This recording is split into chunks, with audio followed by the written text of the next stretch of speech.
Welcome to this morning, this day, and this opportunity to be together in community, which is a time of comfort, joy, and sometimes challenges. The Unitarian Universalist Fellowship of Waynesboro congregation is a place where we come to learn more about being human. We're not here because we figured out life's questions or because we think we've got it right. We come here to learn more about being in relationship together, how to listen, how to forgive, how to be vulnerable, and how to create trust and compassion in one another. This fellowship is also a welcoming congregation to people of all sexual orientations, and we unconditionally welcome any and all of you to our community of mutual caring. I am Mary Beth Nolde, your lay leader for today. As we continue to have shared experiences with the pandemic, political upheaval, and social justice challenges, we come together in this virtual gathering to share ourselves with each other and find spiritual uplifting through readings, music, and words of comfort. We are glad you are with us today. As we prepare to light our chalice, I'll share these words from Ben Solé, who shared his writing in our Unitarian Universalist Association website. The reading is titled, As the Wild Wind Bites. Let us hold a quiet moment together as our chalice is lit. As the wild wind bites, so does the still flame warm us. As the deep snows block our doors, so does the gentle flame bring us out. As the crackling cold air stops our breath, so does the radiant flame draw from us the words we need to give and to receive, words of greeting, words of comfort, words of solace, words to challenge our minds, and words to bring us to action. Let's gaze upon this, our common flame, so that we remember who we are and what we can do when we are together.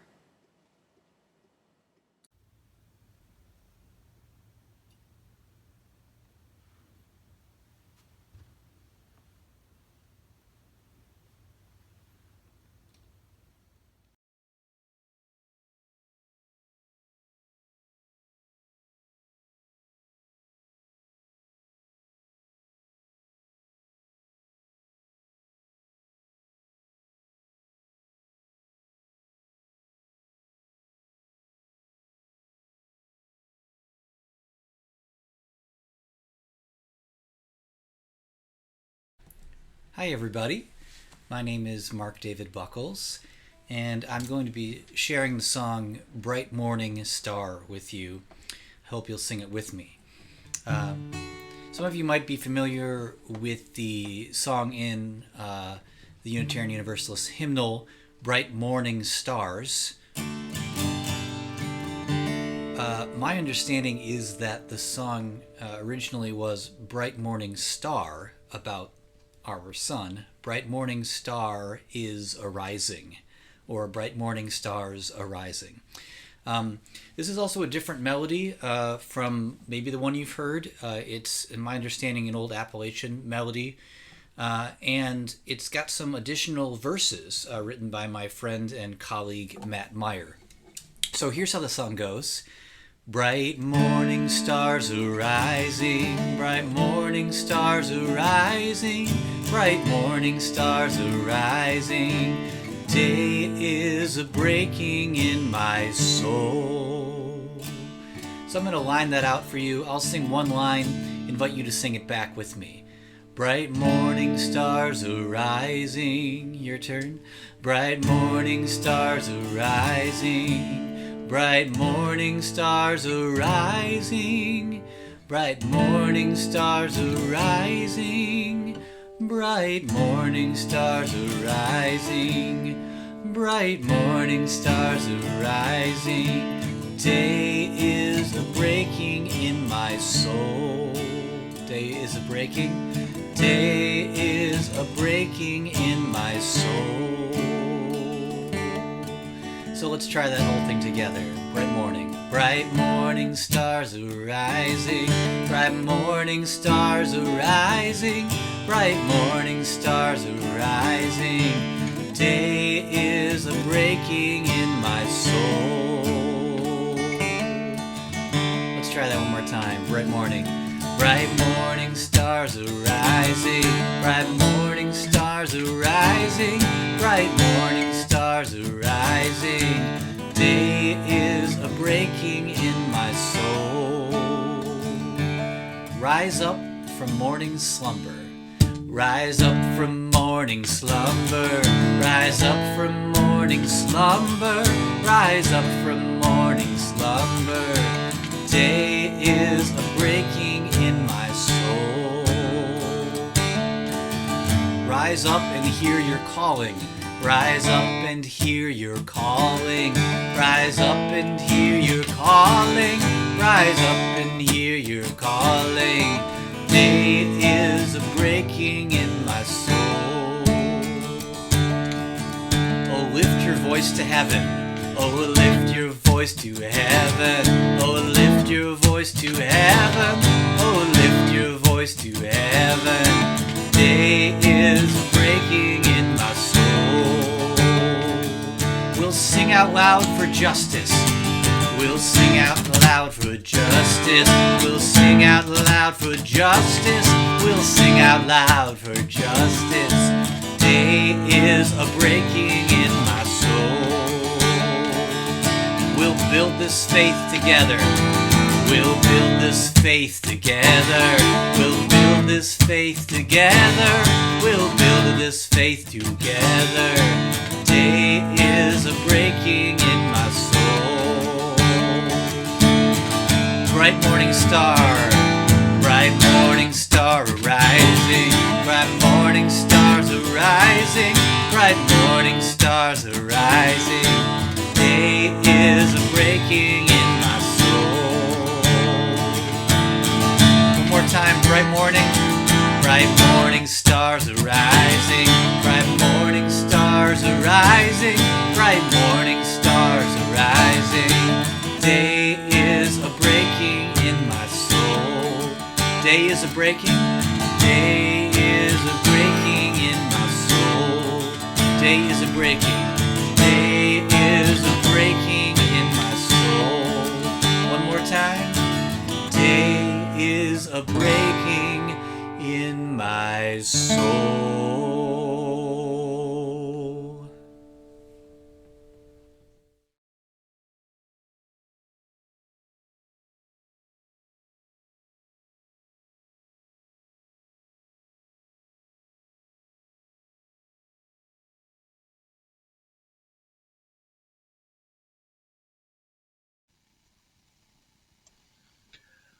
Our words of prayer today are by Elizabeth Tarbox and by Jean M. Olson. It is an hour before sunrise. The waves keep coming, but each minute they take less progress than the minute before. As the tide goes out, the beach is exposed, a million pebbles, just visible in the lifting of night.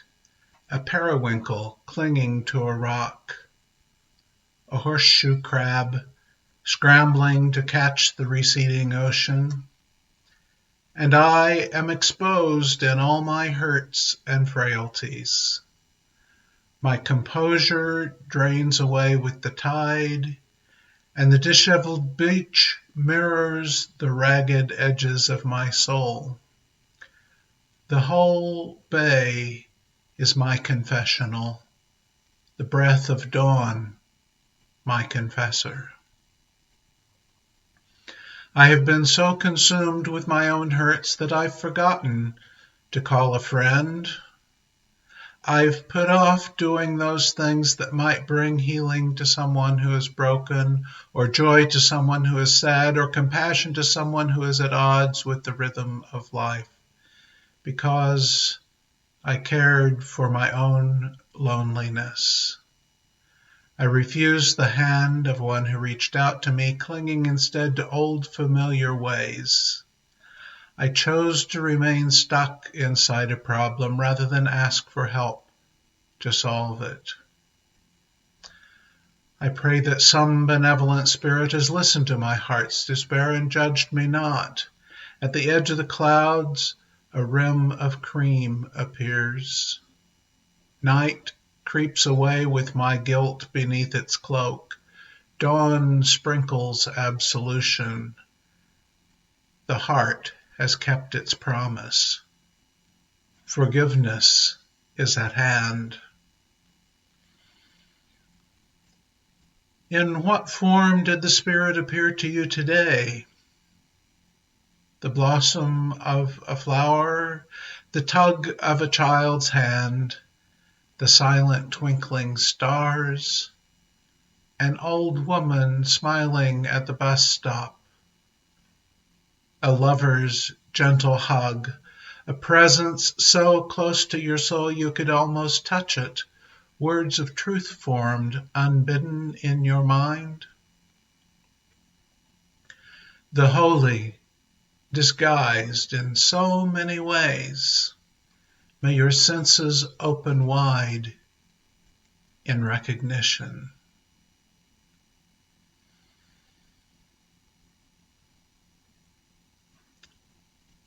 Along with the many unspoken joys and sorrows of this congregation, I ask you today to please hold Dave Ridiak and Barbara Wright in your hearts as Dave has returned home from the hospital on hospice care. Please do not visit in person, but do feel free to call.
Breathe in, breathe out, breathe in, breathe out. When I breathe in, I breathe in peace. When I breathe out, I breathe out love. When I breathe in, I breathe in peace. When I breathe out, I breathe out love. When I breathe in, I breathe in peace. When I breathe out, I breathe out love. When I breathe in, I breathe in peace. When I breathe out,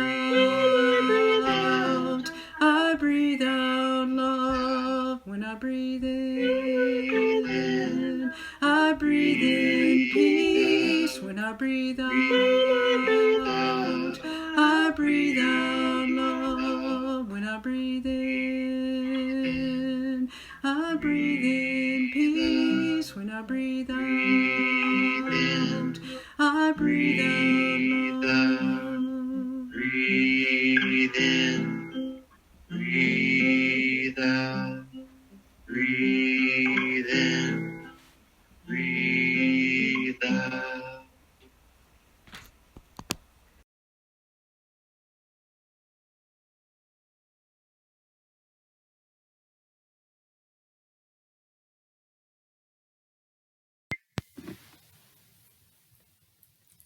Our reading for today is Letter from Our Better Angels, by Sean Parker Dennison. Dear one, we have received your letter, and we hate to tell you, not hate so much, but we are a little bit afraid to say we cannot grant your requests as stated, but can only remind you of familiar things. First, faith. Faith in yourself and trust in others. We know it can be terrifying to be vulnerable, but only when you share your softest side will we be able to break through. Next, hope. Hope is not an empty fairy tale. It is the true story of all the times human beings like you have found a way to create the future, though you didn't know how. And of course, love. Love that demands you cherish all people, not just yourself and safety. Love that is not satisfied until every argument ends abruptly when one child says, "That hurts."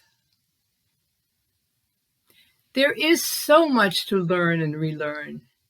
The world teaches you to be hard, to negotiate and defend, to avoid giving too much into the wrong people. There are no wrong people. You also are not wrong, and when you encounter the poor, the broken, the unhoused, the unwelcome, you are looking, if you pay attention, at us, calling you to answer your own prayers. If you want to change the world, first be sure you are changing yourself. Be tender, be kind, be at peace, be all the things you wish for, be your own better self. It isn't without cost, but it will be free. Letter from Our Better Angels by Sean Parker Dennison.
This past week began with Valentine's Day, immediately followed by George Washington Day, but then it also held 2 more days of cultural and religious importance to many Christians, Shrove Tuesday and Ash Wednesday, which signaled the start of Lent. That's one busy week. Shrove Tuesday is probably better known in America as Mardi Gras because of the popularity of New Orleans celebration with its parades and costumes, and perhaps especially to rowdy tourists, its licentiousness. The day is known by several ethnic designations. Some call it Pancake Tuesday, because it's the day to use up the fat in the house in preparation for the 40 days of Lent. Indeed, Mardi Gras means Fat Tuesday. Shrove Tuesday is a time of modest excess before a period of relative deprivation, intentional deprivation. I grew up in a rural Illinois county that was nearly half German Catholic and nearly half evangelicals and fundamentalist Protestants of heritage from both the British Isles and Germany. And back then, most of the Protestants worked really hard to make sure that they did things differently than the Catholics did. God forbid you be mistaken for a member of the other team. So my parents and their church had no use for Shrove Tuesday because of that intentional separateness in the county. High school was the first time in my life and the life of most Protestant youth when there would be regular contact with Catholic youth in the county. Even as I became more aware of Catholic culture and belief in high school, there were no public celebrations of Shrove Tuesday, of Mardi Gras, of Fastnacht. As a young adult, my father-in-law was a non-observant Swiss-German Lutheran, and I didn't get it from him either. And I didn't get it from the Missouri Synod Lutheran minister at Charleston Community Church in my early 20s. And so the first and only time I participated in a Shrove Tuesday carnival was when I was an exchange student in Germany.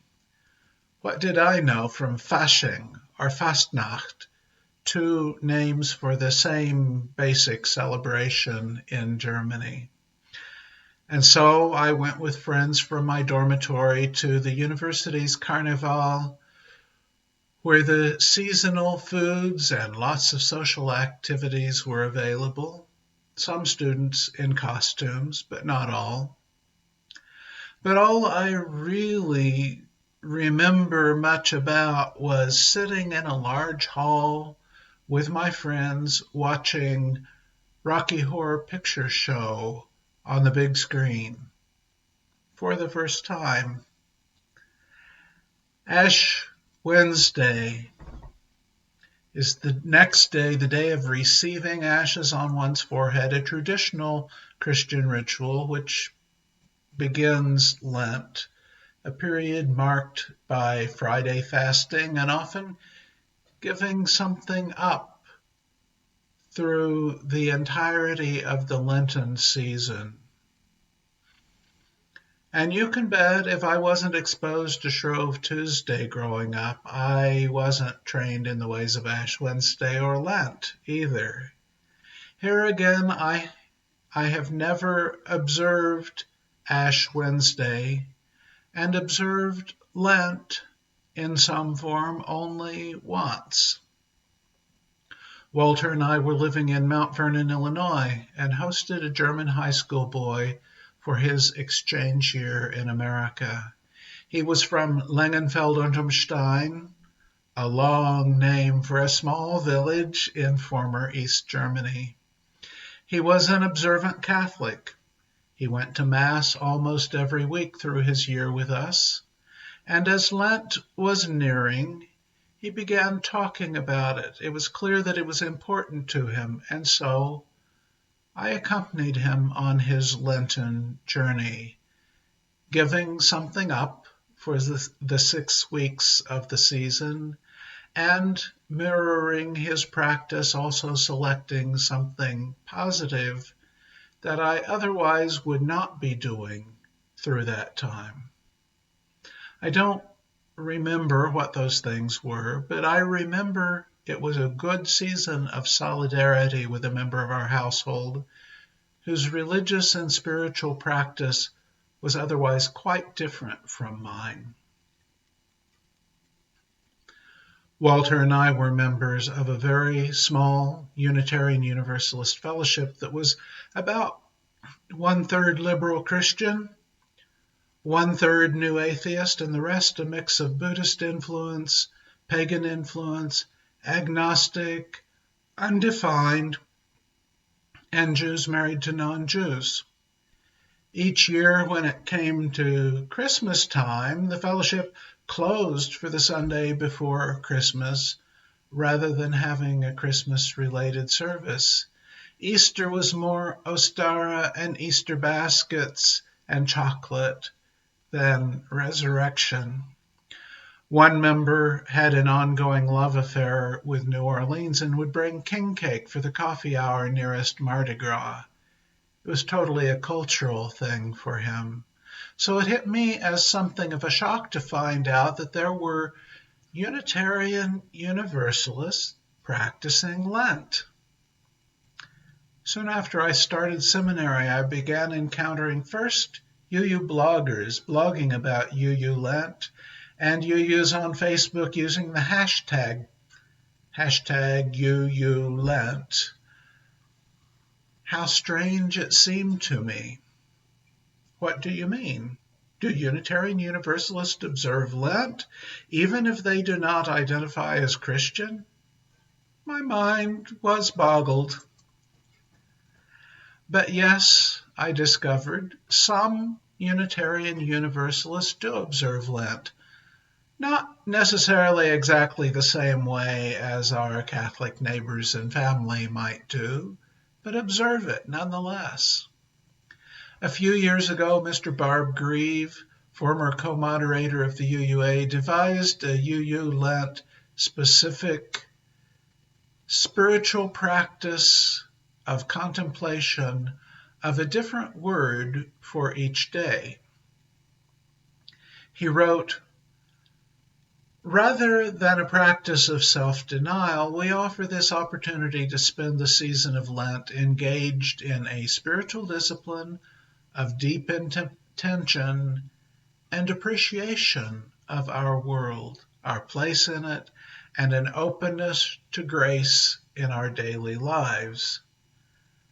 Hashtag UU Lent is designed to be used individually, as a family, or even as a congregation. We select a word for each day in Lent.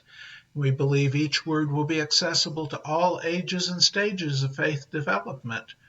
Reflect on the meaning of this word to you. Take a photograph each day that speaks to you about the word, idea, practice, or concept. Share it on social media with the hashtag UU Lent and celebrate the shared inspiration we bring to one another." Some people with different interests and different skill sets decided to use the word list to inspire daily meditation or contemplation, creation of daily poems or paintings, or engaging creatively in other ways with these words. The word list that Barb Grieve provided included words like mindfulness, devotion, quiet, humility, love, difference, joy, curiosity, fear, suffering, prayer, justice, and many more. A different word for each day from Ash Wednesday through Holy Saturday, the Saturday before Easter. A growing cohort of Unitarian Universalists has found engaging with creative individual response to a shared set of word prompts, and then sharing what they had created with others likewise engaged, did indeed provide a focus around which a deepening of their spirituality emerged. At our online congregation, the Church of the Larger Fellowship, one minister wrote, "Whether or not you religiously observe the season of Lent, as Unitarian Universalists, we are always called to a healthy spiritual discipline that heals the brokenness of our lives and our world.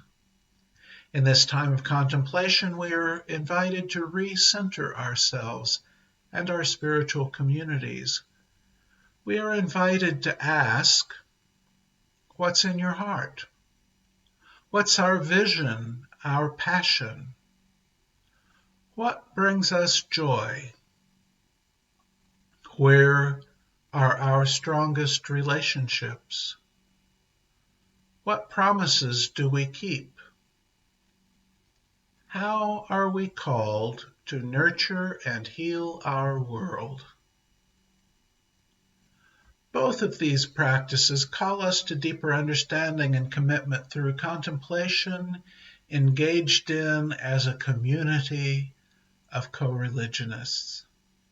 And in the course of such engagement, or such experiment for some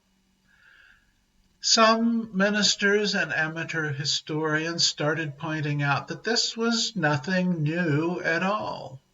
Before the Unitarians and Universalists merged in 1961, there was already a long stream of tradition of each denomination producing a Lenten meditation manual, each one containing 40 meditations, one for each non-Sunday day of Lent.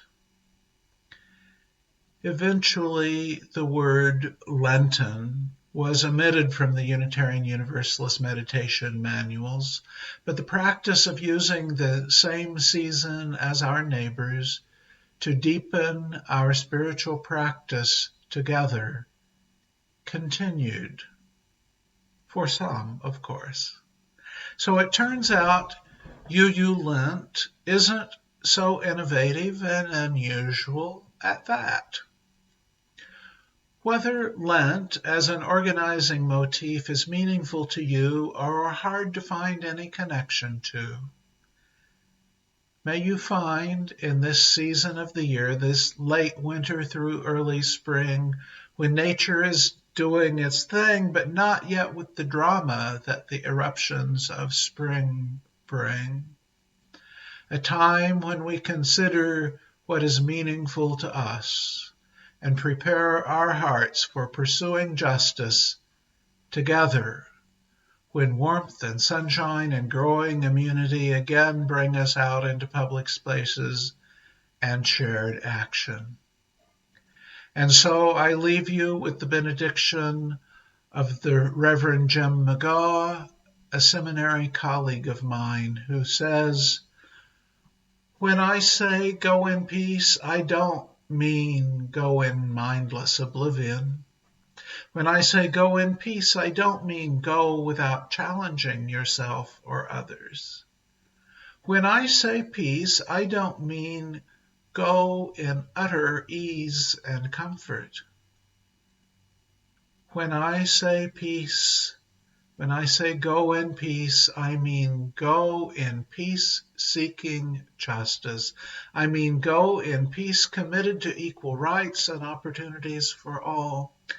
When I say go in peace, I mean go in the peace that is created when, together, we build communities of true solidarity, deep compassion, and fierce, unrelenting love."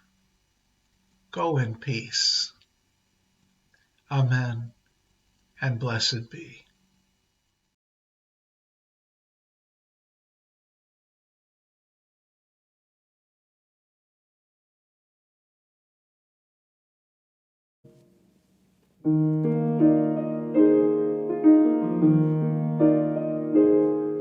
For all that is our life, we sing our thanks and praise. For all life is a gift which we are called to use.